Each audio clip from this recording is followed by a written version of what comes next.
The American True Value and Outlandish Bargain Audiobook and Fitness Equipment Corporation proudly presents a chicken and a biscuit production of Milton Milkins, Midwest Mystic.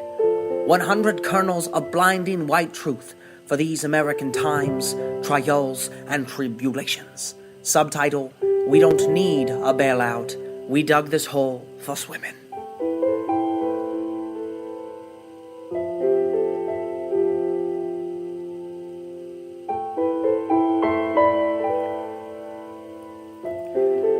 There exists a man seemingly larger than space, time, and the practical ineptitudes of the United Nations, who travels this scorched earth we call an American landscape, handing out true American truths.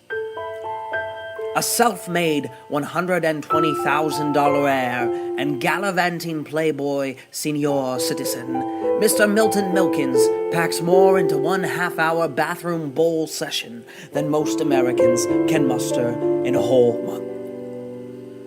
Called a sage for these days by Hillary Rodham Clinton, hailed as an obese Ghandi by the New Orleans Time-Picayune, paraded in front of all Americans as one of Barbara Walters' most interesting people for 18 straight years, derided by the fun-loving and irascible Pope for crimes against good taste and Catholic mores, and held up by our first black president, Barack Hussein Obama, as the only thing that convinced me that being the leader of the free world was worth it.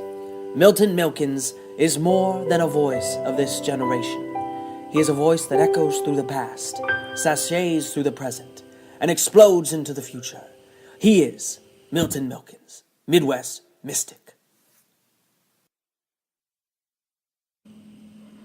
Hello and welcome, friends, enemies, and American Indians, to my first ever audio book, Milton Milkins, Midwest Mystic, 100 Kernels of Blind and White Truth for These American Times, Trials, and Tribulations. Subtitle, We Don't Need a Bailout, We Dug This Hole for Swimming.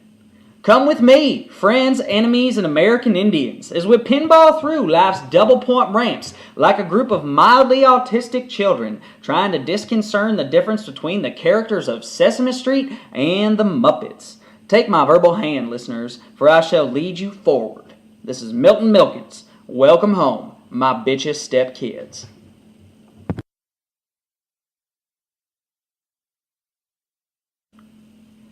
Chapter 1, Beginnings, or just another beautiful blue-eyed boy reared by the church.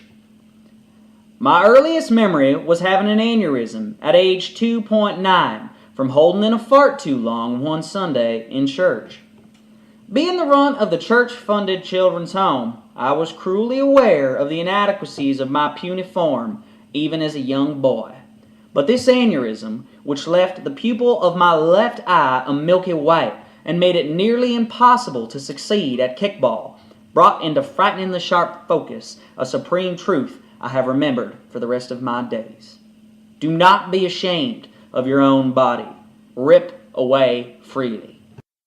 In truth, the church-funded children's home was a place of much joy, even if, because of my clinically shy penis, I was forced to live within the girls' wing for the first 7 years of my broken cookie youth, while the deacons, duchesses, and nuns figured out that I was, in fact, a boy child.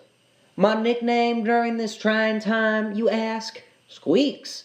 In those days, I could make any wood surface sing sonorously, like a choir backing up the melodious musical genius that is Canadian legend Shania Twain, by just bucking up against it and breaking wind.